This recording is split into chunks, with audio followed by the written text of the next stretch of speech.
Assalamualaikum warahmatullahi wabarakatuh. Perkenalkan, nama saya Rani Oktaviani, NIM 2319130. Pada kesempatan ini saya akan memenuhi tugas ulangan akhir semester, yaitu mereview buku atau novel yang bertemakan pendidikan. Di sini saya sudah memilih bukunya yang berjudul Mimpi Itu Gratis, yang ditulis oleh Ayusyah, yang diterbitkan oleh Buana Ilmu Populer Kelompok Gramedia di Kota Jakarta pada tahun 2016. Buku ini memiliki ketebalan 131 halaman. Baik, selanjutnya saya akan menceritakan kisah isi buku ini.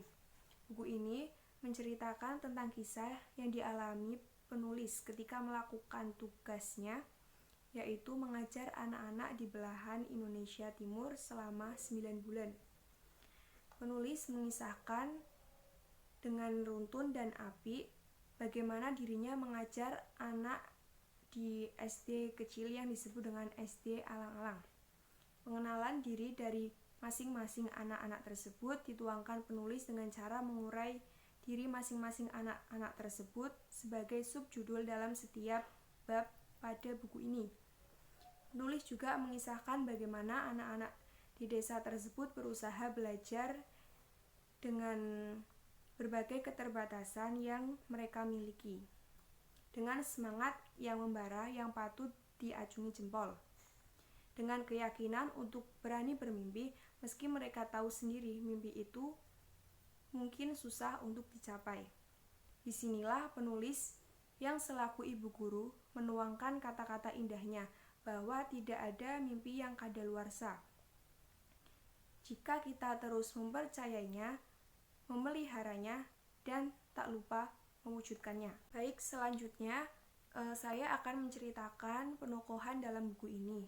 Di sini ada beberapa tokoh-tokoh dari anak-anak SD Alang-Alang dan Bapak Ibu Guru. Yang pertama ada Samolo Telenggen. Ia anak laki-laki bermata lentik yang tidak pandai membaca dan berhitung, namun memiliki semangat belajar yang tinggi. Yang kedua ada Anik Kogoya. Anak perempuan yang terlihat tomboy karena rambut pendeknya. Dia selalu berusaha menunjukkan yang terbaik dan sangat menyukai sekolah namun malas ketika belajar menulis, dan dia paling suka menyanyikan lagu Garuda Pancasila. Yang ketiga ada Yomis Telenggen. Anak yang memiliki cita-cita ingin menjadi pendeta dan dia paling pintar di antara teman-teman lainnya. Yang keempat, Yotinus Telenggen. Anak laki-laki yang berbadan besar dan tinggi, datang ke SD Alang-Alang secara tiba-tiba dan pergi juga secara tiba-tiba.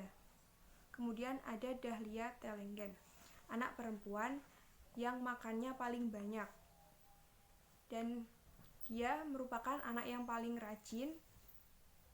Dia juga paling cepat mengerjakan PR ketimbang teman-teman lainnya. Kemudian ada Nelson.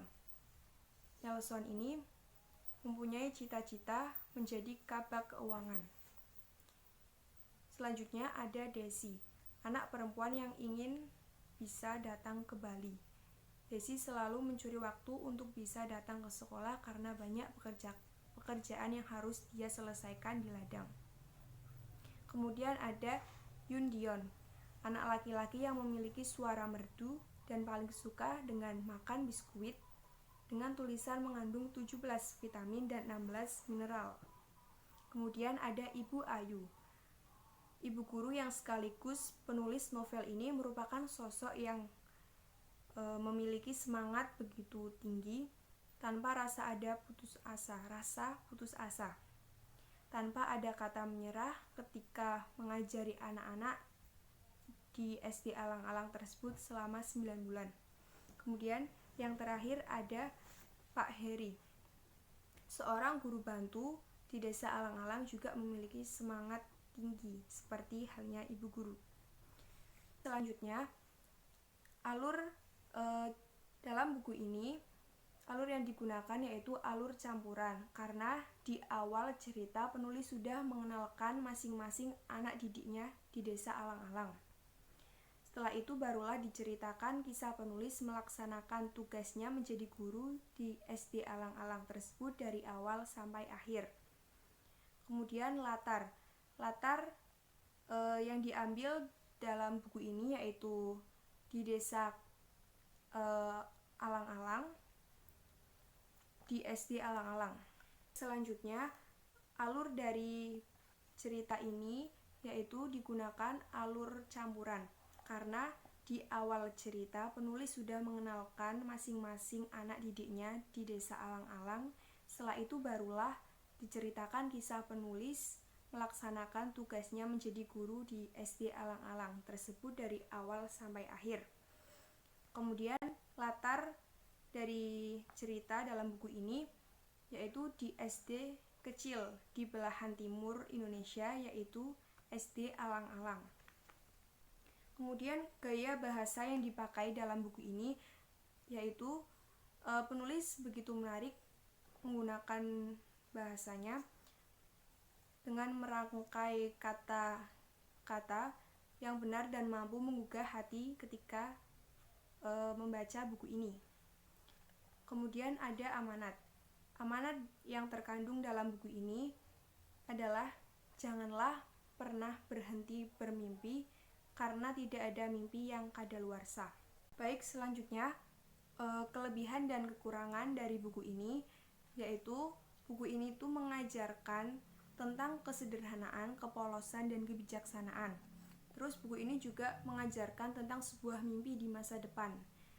Buku ini juga memberikan contoh tentang perjuangan mereka untuk tetap belajar walaupun banyak sekali tanggung jawab yang harus mereka ambil. Terus juga pada murid SD Alang-Alang sangat menginspirasi bagi kita semua bahwa mereka mempunyai banyak mimpi yang bisa menjadi contoh bagi kehidupan anak di kota. Dan buku ini juga mengajarkan tentang apa itu mimpi. Kemudian kelemahan dari buku ini mungkin kalau dilihat dari desain covernya, buku ini belum menarik ya, atau tidak menarik, dan kertas yang digunakan juga bukan kualitas kertas yang baik. Jadi kesimpulan dari buku ini yang sudah saya baca, buku ini layak dibaca karena di dalamnya memuat berbagai motivasi bahwa pentingnya memiliki mimpi yang sangat besar. Terima kasih, sekian dari saya. Wabillahi taufiq wal hidayah. Wassalamualaikum warahmatullahi wabarakatuh.